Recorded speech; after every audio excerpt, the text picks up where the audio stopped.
Assalamu alaikum wa rahmatullahi wa barakatuh.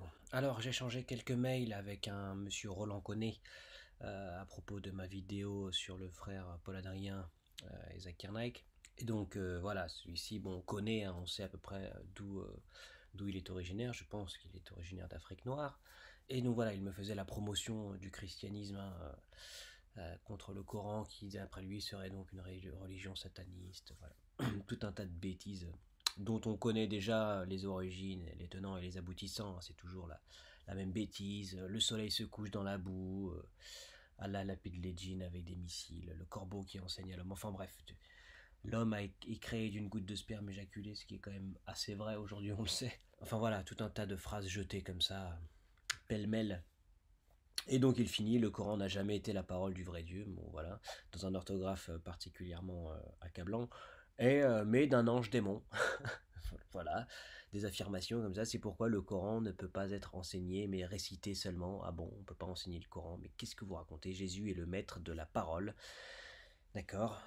Jésus disait lui-même qu'il était la parole de Dieu, donc il est le maître de la parole et la parole en même temps. Enfin, encore une fois, on est dans un contresens, dans des trucs. Et il est le bon enseignant pour toute personne qui cherche la vérité et la paix. Bon. Alors, moi j'ai vraiment un message aux chrétiens, notamment noirs africains. Moi je veux vraiment vous dire, mais plongez-vous dans l'histoire du christianisme à partir du moment où il a mis le pied en Afrique. Qu'est-ce qu'il vous a apporté et comment est-ce qu'il vous l'a apporté? Juste posez-vous cette question 30 secondes et vous allez voir peut-être que les choses vont faire du sens. Alors pour vous donner des perspectives, voilà, on va faire un tout petit peu de lecture. L'Église et les Noirs dans l'audience du Nouveau Royaume de Grenade, d'Hélène Vigneault. Alors, c'est un texte qui est résolument pro-Église, d'accord? Alors, on va lire juste cette petite partie. L'Église n'avait pas eu à se pencher au cours de son histoire sur le problème éthique posé par l'esclavage, notamment des Indiens ou des Noirs, puisqu'alors cette pratique était immémoriale et universelle. On allait assister, à partir de la fin du XVe siècle, à la remise en question de cette institution d'un point de vue moral. Voilà, donc en gros, l'Église disait non mais c'est bon, ça a toujours été comme ça, donc c'est bien. On va continuer comme ça.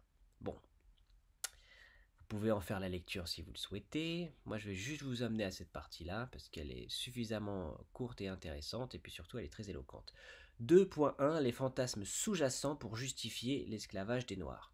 Les trois raisons justificatives de la traite des Noirs, traditionnellement avancées, étaient l'utilité publique, la gloire du roi et la propagation de la foi ou le salut des âmes, auxquels venait s'ajouter l'infériorité naturelle entre guillemets des Noirs par rapport aux Blancs et leur barbarie ou l'image du Noir porteur du démon.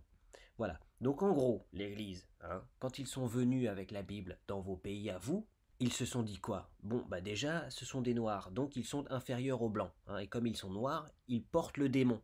Voilà, ces gens-là portent le démon en fait, d'accord? Hein, ils viennent chez vous, et comme ils vous trouvent noirs, ils disent regardez, ce sont des noirs, donc ils ont le démon. Hein. Ce sont des barbares, ils sont inférieurs naturellement aux blancs, à nous, hein, qui venons avec nos Bibles. Alors, ce qu'on va faire, c'est qu'on va les réduire à l'état d'esclavage, hein,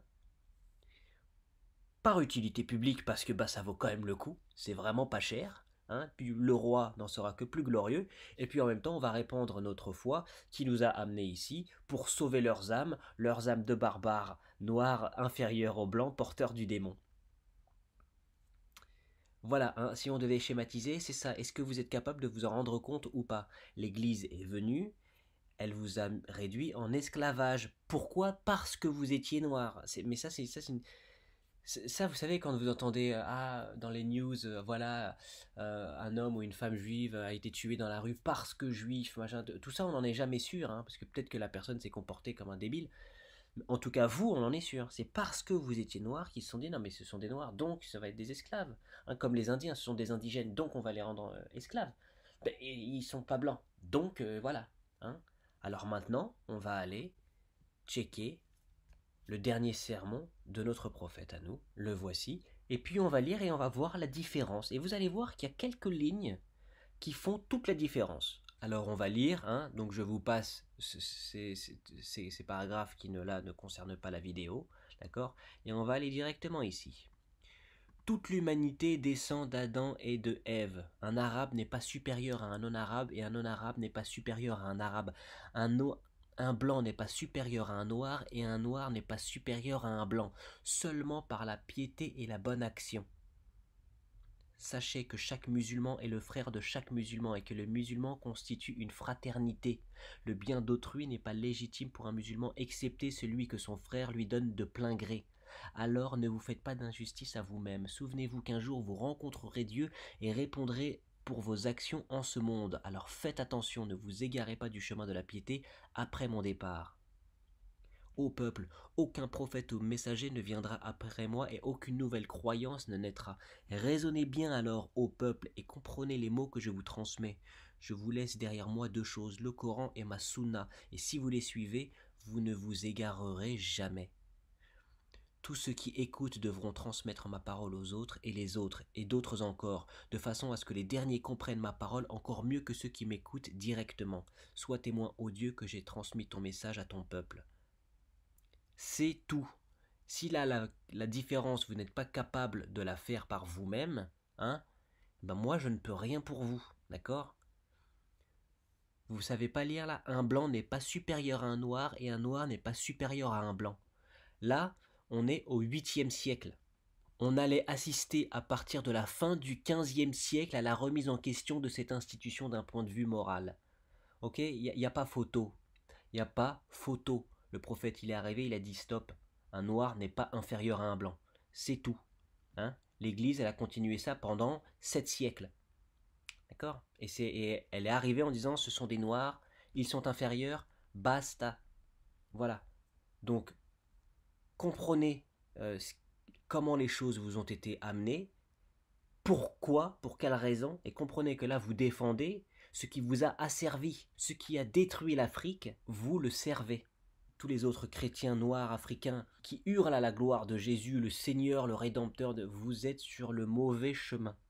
L'Église vous a apporté l'esclavage. Alors certes, l'esclavage a été pratiqué par tous, mais les raisons étaient différentes. C'est-à-dire que c'était pas parce que c'est un Chinois donc c'est un esclave. Voilà, il y a eu des conséquences, des circonstances qui ont fait que un homme ou une femme s'est retrouvé à l'état d'esclavage. Mais alors que vous, l'Afrique là, c'est parce que vous étiez des noirs que ils se sont dit ouais c'est bon, ce sont des esclaves. Bah ils sont noirs déjà, donc voilà.